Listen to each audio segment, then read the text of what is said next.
Hey guys, this is the intro, and this is the part where I tell you my name. I'm Hector Navarro, and this is the part where I tell you what shows we're talking about today, which are Lucifer, Gotham, and Arrow. And now, this is the end of the intro. This is DCTV.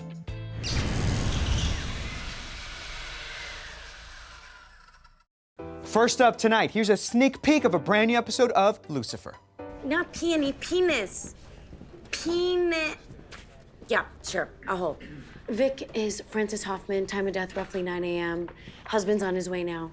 Right. Well, aren't you going to ask about these suspicious paw prints? The detective certainly would. The prints belong to Cornelia, the Vic's prize-winning mastiff. Currently AWOL, though. Ah, right. A canine killer. Seems they can't trust you with a real homicide, Daniel. Nope, the bitch is innocent. Cause of death was blunt force trauma, so the killer is human. You can rush the order? Awesome. Okay, it's all in here. I got me a penis piñata to pick up.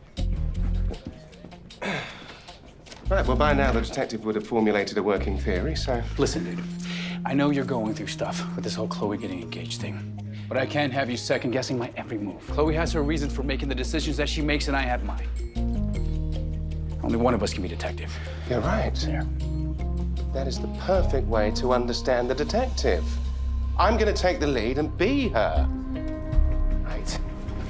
Whew, boy, Hachi Mama. Now that we've sneaked a peek, let's go ahead and get a full rundown of tonight's brand new episode of Lucifer from the man himself in what is apparently now a recurring segment, and I'm okay with it because we're throwing it over to the sexiest man on television, Mr. Tom Ellis. Take it away, Tom.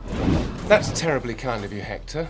Here we go. So in the episode All Hands on Decker, everyone is preparing for the news that Chloe and Pierce have got engaged and they're about to speed things along and get married, much to Lucifer's bemusement. He decides in that episode that he needs to work out why she would make such a foolish decision. So she gets some leave from work in order to plan her hen night, and Lucifer gets paired up with Dan, and he decides that he's going to use that opportunity to think how the detective would think, and he's going to be the detective to somehow work out why she's made this decision and convince her that she's absolutely bonkers. So one of the things I love about this episode is I get to spend a lot of time working with Kevin Alejandro.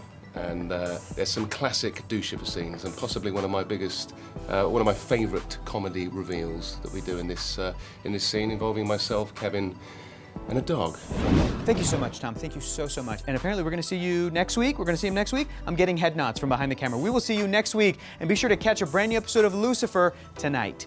Later on in the week, Thursday night, brand new episode of Gotham. Here's what's going down, y'all. This is what's up. Okay, so apparently Jerome has set his twin brother free, whatever that means, probably with some insanity gas. So we got to deal with that. And Jerome, the recently deceased, sends out an invitation to his wake to take place at the Gotham City Police Department. So all chaos breaks loose at the GCPD, and that sends James Gordon on a wild goose chase to try to find the real culprit behind this insanity. Meanwhile, Lee has been captured, and it begs the question, is this the end of Lee and James Gordon's relationship? Is this the end of Lee and Jim?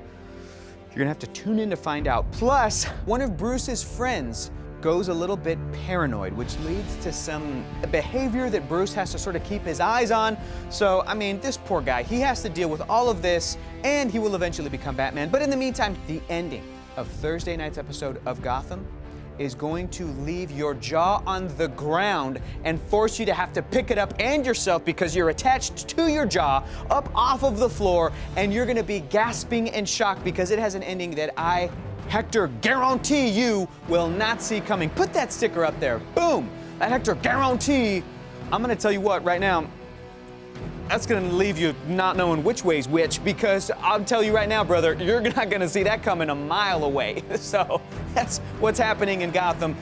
As per usual, it's pretty nuts. But guys, because Thursday night's episode of Gotham is very Jerome-centric, and we got Edward Nygma in the mix, I'm gonna give you guys this comic book connection. I'm talking Batman Volume 4, The War of Jokes and Riddles. This is an epic Batman story, and if you are a fan of the rogues gallery that Batman has to put up with, you're gonna wanna check this out. So the story starts like this. Bruce Wayne before he can fully commit to being with Selina Kyle, he has to get something off of his chest. He has to confess something to his lady love, Selina. What is it that he's confessing? He's gonna talk about something that happened a little bit after 0 year in his early time as Batman in Gotham City, the War of Jokes and Riddles.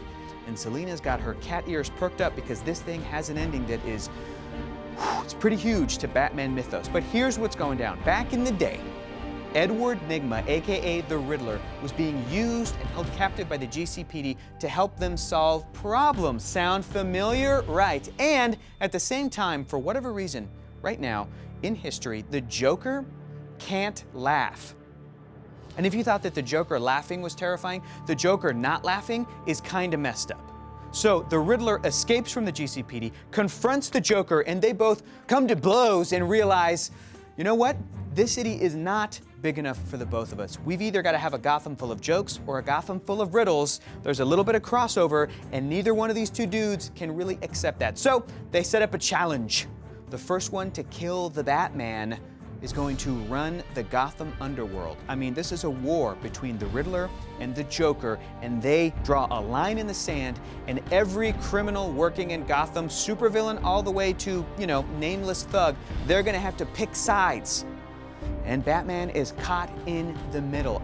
You have some amazing moments in this. This thing is epic, the art is gorgeous, and on top of all of that, you get the origin of Kite Man. Now, if you don't know anything about Kite Man, I'm jealous of you because you're gonna get to read about him in this story, and he's awesome. And if you do know something about Kite Man and you think he's a bit of a joke, well, then you're also in for a treat because Kite Man is gonna become one of your favorite Batman world characters.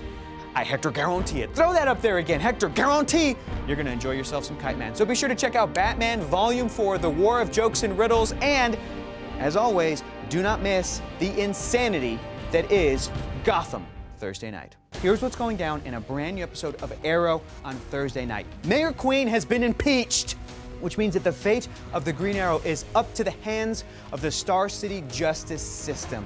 Yes. If what you're thinking is this, then you are correct. We're gonna be watching the trial of Green Arrow. Oh my gosh. Can we really determine the measure of this man in this one episode? Well, here's one way you can do it. You're gonna get a bunch of surprise witnesses being called to the stand to speak on the character of Oliver Queen. All your favorites are there. If you are a Green Arrow fan, you do not wanna miss this episode of Arrow. And if you're not, what's wrong with you? You do not wanna miss this episode of Arrow. It is so good.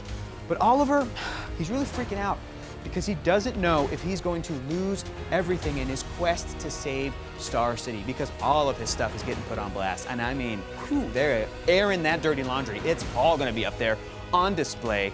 And also in this episode, we get a bunch of phenomenal whisper acting, which I'm a huge fan of. Stephen Amell and the entire cast of Arrow, they are masters at some good whisper acting. It is comforting. I love to watch them do it. It's great. Keep up the good work. I am a big fan. All right, I'm gonna give you guys this because I love you so, so much. Thursday night's episode features a face that is returning, that is so shocking that you are gonna pee your pants. And that's a Hector guarantee. You're gonna pee when you see this character return.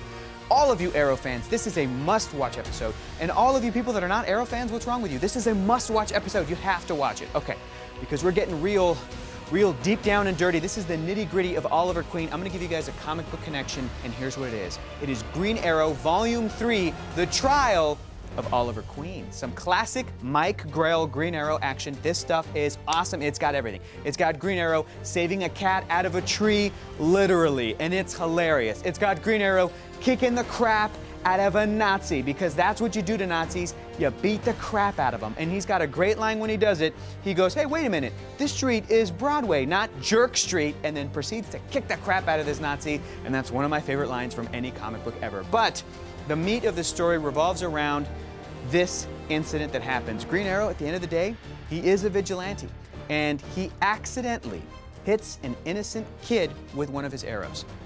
And Ollie starts drinking. He hits rock bottom. It is really, really tough for him. He has to deal with all of this. He has to internalize this. And his good buddy, one of his best friends, if not his actual best friend, Hal Jordan, AKA Green Lantern, has to talk some sense into him. And by that I mean, beat some sense into him. They hash it out, man, and you can tell this is an amazing, bro friendship. These guys have been through so much, and it is so great to see Hal showing up for his buddy Oliver Queen in this really dark time. So guys, do not miss checking out Green Arrow Volume 3, The Trial of Oliver Queen from writer Mike Grell. It is amazing. And do not miss Thursday night's brand new episode of Arrow. Objection sustained. And here's the rest of your DCTV lineup for the week. You got a brand new episode of iZombie and Supergirl tonight on Monday, a new episode of The Flash tomorrow night on Tuesday, and later in the week, a brand new episode of Krypton on Wednesday. And now it's time for everybody's favorite segment in the whole wide world for anything that they've ever seen. Questions and answers. Yeah. Ooh, I like the end of that. Last week I asked you guys, which character from any DC TV show would you like to have seen an animated project come from them? And y'all delivered. Thank you so much. Here we go. Looney and Milky says, you guys are killing it with your DC TV. Wink face. Thank you so much, Looney and Milky. Thank you, guys. Devin Colson says, would love to see a Martian Manhunter animated miniseries. He is one of the most underrated heroes of the DC universe. I agree. Would be awesome. Maybe get some backstory on Mars, right? Because you can do things in animation, unlimited budget, and what have you, right? I'm just saying, we would watch that.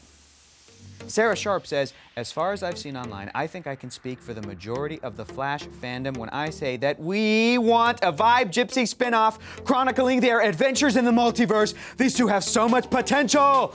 Like Breacher said, they could be an unstoppable duo. Nicely done, and I hope you appreciated my read of your all caps section. Love that enthusiasm. It is palpable. Palpable enthusiasm. Palpable. All right, I don't hate that one, but it's too long to read.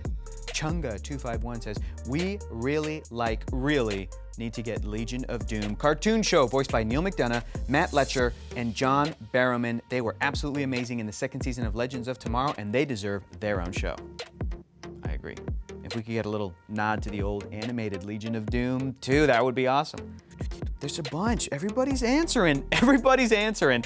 You guys, this is fun. Alex Gilbert says, for animation, my man, Jay Garrick. I'm into that. Get John Wesley Ship on board, and I'm super into that. Extreme Gamer Dude 435 says, I would want to see Hector get his own animated series. Get out of here. I'm not a character in a DC TV show. I do not have my own animated series, and frankly, I don't deserve one. I'm not that interesting, to be honest. But if I did, what would it be about? Which brings us to our next question of the week. Origin story, superpowers, crossover with other DC TV characters? Let us know in the comments below what the Hector animated special or series would be all about. No wrong answers, so go ahead and let us know in the comments below.